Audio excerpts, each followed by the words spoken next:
ನಮಸ್ತೆ, focus TV ಡಿಜಿಟಲ್ಗೆ ಸ್ವಾಗತ. ಕಬ್ಬೂರು ಪಟ್ಟಣ ಪಂಚಾಯಿತಿ ಮುಖ್ಯಾಧಿಕಾರಿಯ ತುಘಲಕ ಆಡಳಿತ ಕಚೇರಿಗೆ ಬೀಗ ಹಾಕಿ ಪ್ರತಿಭಟನೆ ನಡೆಸಿದ ಸಾರ್ವಜನಿಕರು. ಕಬ್ಬೂರು ಗ್ರಾಮವು ಕೆಲವು ವರ್ಷಗಳಿಂದ ಪಟ್ಟಣ ಪಂಚಾಯಿತಿ ರಚನೆಯಾಗಿದ್ದು ಯಾವುದೇ ಆಡಳಿತ ಮಂಡಳಿ ರಚನೆಯಾಗದೇ ಇದ್ದ ಕಾರಣ ಮುಖ್ಯಾಧಿಕಾರಿಗಳೇ ಆಡಳಿತ ನಡೆಸುತ್ತಿದ್ದಾರೆ. ಆದರೆ ಅವರು ತಮ್ಮ ಅಧಿಕಾರವನ್ನು ದುರುಪಯೋಗ ಪಡಿಸಿಕೊಂಡು ಸರ್ಕಾರಿ ಸೌಲಭ್ಯಗಳನ್ನು ಸರಿಯಾದ ಫಲಾನುಭವಿಗಳಿಗೆ ನೀಡದೆ ಬೇಕಾಬಿಟ್ಟಿಯಾಗಿ ಸ್ಥಳೀಯರ ಗಮನಕ್ಕೆ ತರದೆ ಹಂಚುತ್ತಿದ್ದಾರೆ.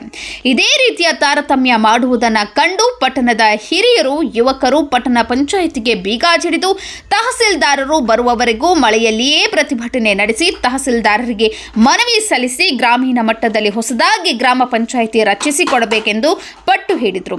ತಹಸೀಲ್ದಾರ್ ಸಾಹೇಬರು ಸಾರ್ವಜನಿಕರ ಮನವಿಗೆ ಸ್ಪಂದಿಸಿ ಅಧಿಕಾರಿಗೆ ನೋಟಿಸ್ ಕೊಡುತ್ತೇವೆ ಎಂದು ಭರವಸೆ ನೀಡಿ ಕಚೇರಿಯಲ್ಲಿ ಇದ್ದಂತಹ ಅಧಿಕಾರಿಗಳಿಗೆ ತಹಸೀಲ್ ಸಾಹೇಬರು ಸಾರ್ವಜನಿಕರ ಮನವಿಗೆ ಸ್ಪಂದಿಸಿ ಅಧಿಕಾರಿಗೆ ನೋಟಿಸ್ ಕೊಡುತ್ತೇವೆ ಎಂದು ಭರವಸೆ ನೀಡಿ ಕಚೇರಿಯಲ್ಲಿದ್ದ ಅಧಿಕಾರಿಗಳಿಗೆ ತರಾಟೆಗೆ ತೆಗೆದುಕೊಂಡರು. ಈ ಸಂದರ್ಭದಲ್ಲಿ ಅಂಬಾ ಪ್ರಸಾದ್ ನರೊಟ್ಟಿ, ಅಮೀರ್ ಸಾಬ್ ಮುಲ್ತಾನಿ, ಶಂಕರ್ ದಳವಾಯಿ, ಸಿದ್ದಪ್ಪ ಘೇವಾರಿ, ರಾಮು ಪೂಜೇರಿ, ಸುರೇಶ್ ಭಗವತಿ, ಸಿದ್ದರಾಮ್ ನಾಯ್ಕ್, ಹಾಲಪ್ಪ ಹೊಸೂರೆ, ಈರಪ್ಪ ನಾಯ್ಕ್, ನಾಗಪ್ಪ ಬಾಡದವರ್, ಶಂಕರ್ ಪೂಜೇರಿ, ಸುಧೀರ್ ತೋರ್ನಹಳ್ಳಿ, ಮಹದೇವ ದೇಸಾಯಿ, ಮುರಳೀಧರ್ ದಳವಾಯಿ, ಭೂತಪ್ಪ ಹಿರೇಕುರುಬರ, ಭೀಮಪ್ಪ ಬೆಳಗಲಿ, ದೇವಪ್ಪ ರೊಟ್ಟಿ, ಗಂಗಪ್ಪ ಬಾನಿ, ಶಂಕರ್ ಕಾಡೇಸ್ಕೋಳ್ ಮುಂತಾದವರು ಉಪಸ್ಥಿತರಿದ್ದರು.